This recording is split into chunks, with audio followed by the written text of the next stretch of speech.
Louie, do you love Italian wedding soup?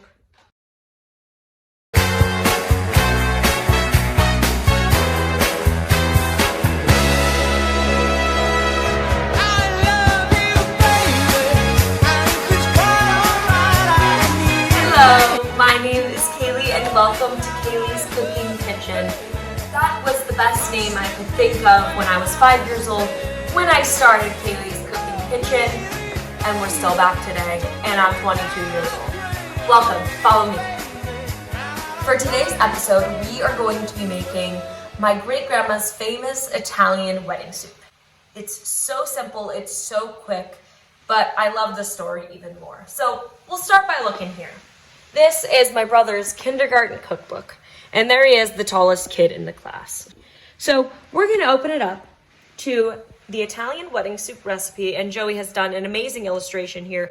This is actually exactly how my family looks. It's pretty remarkable. And to get us started, I want to tell you a little bit about the story of Italian wedding soup. According to Joey, I feel happy when my mom cooks Italian wedding soup.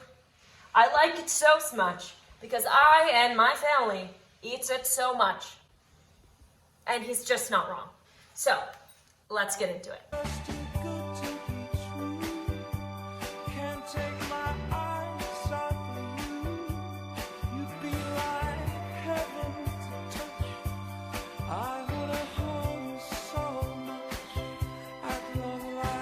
So what we're gonna need is one whole chicken in pieces. So we've got 2 breasts, leg, and a thigh. And then just for some simple seasoning, some sea salt, some black pepper. And eventually you might need some extra chicken broth. So I just have some organic, free-range, low-sodium chicken broth in my fridge. So step 1, super easy. We're gonna start with the broth. Grab a big pan and set it to about medium or low heat. Just gonna start off with some salt and pepper. And so be intuitive with this. I am just doing a sprinkle of salt right here at the bottom of the pan, along with a little bit of pepper. Woo! Perfect. I love making fresh homemade broth just because it makes the dish more savory, a little bit richer. So we got the salt and pepper in here. So now we're gonna take a whole chicken and we're gonna put it in the pan here. Pour as much water in there as covers all of the chicken. Maybe a dash more. And I'm going to let that sit and simmer and chill and become broth for about 40-45 minutes. And it's going to be wonderful. But while we let it sit and wait, we are going to go ahead and make our meatballs. Okay, it's meatball time, so come sit down and we are going to make some delicious meatballs. This is kind of fun. So we're gonna crack 6 eggs in a bowl here. One cracked for me. That's kind of funny. And as we're doing this, I wanted to tell you a little bit more about this recipe. The Italian wedding soup is something that my mom always makes every holiday. We are not Italian. Okay, we've got really nothing that cool to offer except for this Italian wedding soup because my great-grandma Florence married an Italian man named Jack Calgiavani. Jack was basically my mom's grandpa and would always have these big Italian gatherings and make the best Italian food, but none of the family was actually Italian. So this is one of those things that's kind of trickled down and stayed with us. It's something I look forward to before every holiday meal. Aww. Arriba! 6 eggs in the making. So let's make sure we compost our eggshells. So now we're going to add a cup of Italian breadcrumbs. I love Parmesan cheese so much. I don't mind if a little bit extra gets in the meatballs.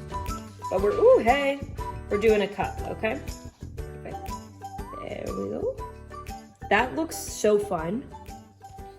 And add parsley to your liking. You're just too good to be true. So I'm gonna take about a spoonful size of the meatball mixture and form it into tiny balls. Feel like heaven to touch. I wanna hold you so much. At long last, love has forget, wash your hands, ladies and gentlemen. This is my mama. She's the one that taught me the recipe. Tell me a little bit about it.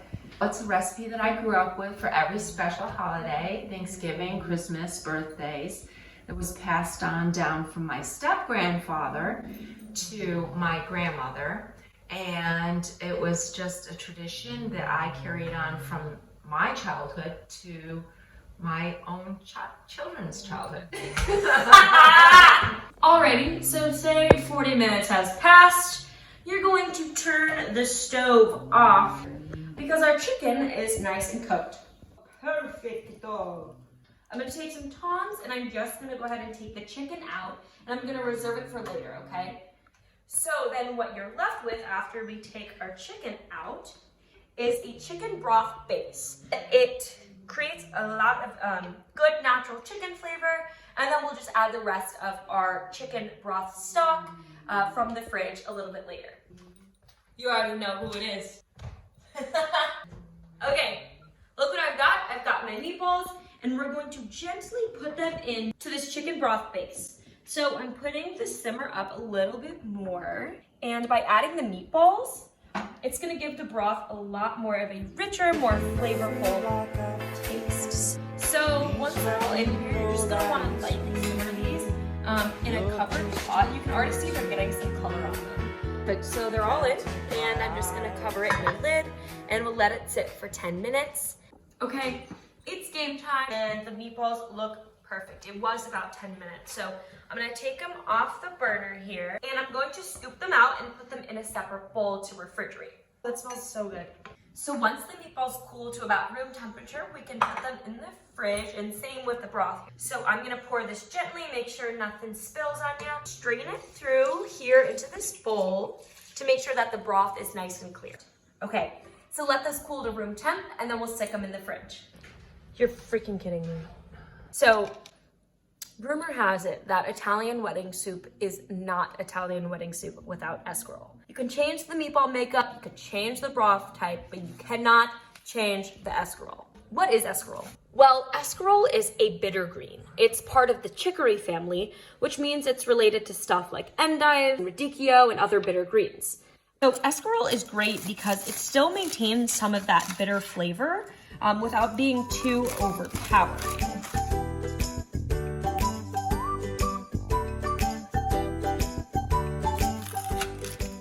Something I love about escarole is it's got all these different flavors and textures and colors of green.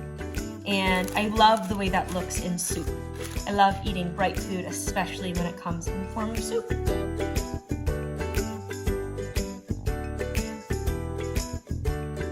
All right, y'all, we're back, and the chicken is room temp, and what we're doing is breaking it into bite-sized pieces, and we're gonna put it right back into this big pot to finish off. While we're doing this, Mama, tell me a little bit about great-grandma Florence.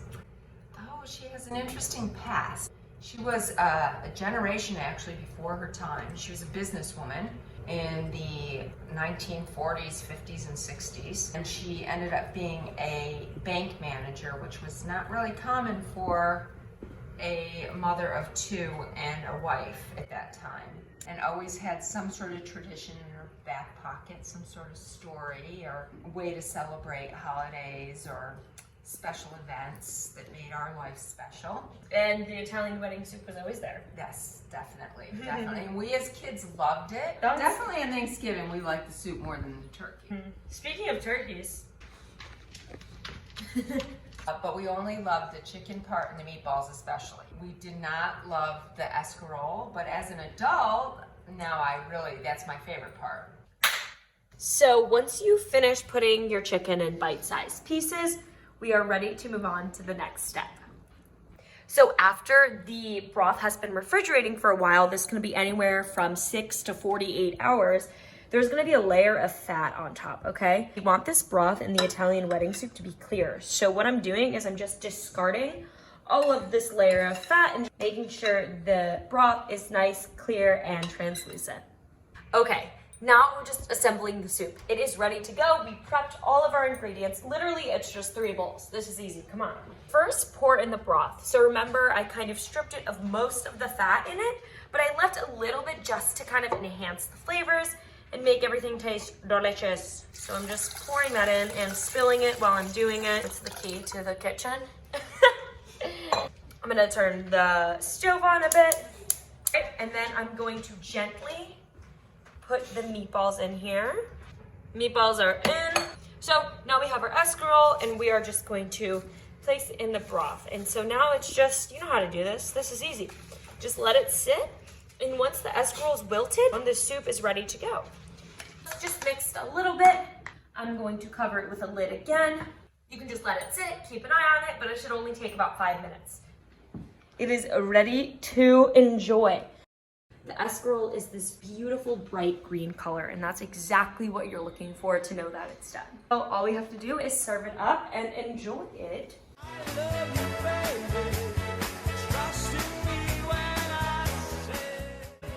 So you want to make sure you get a healthy portion of everything, like the escarole and the meatballs and the chicken, and just enough broth.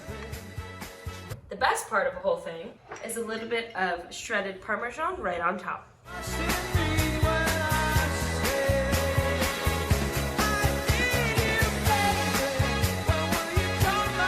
The escarole is so tender.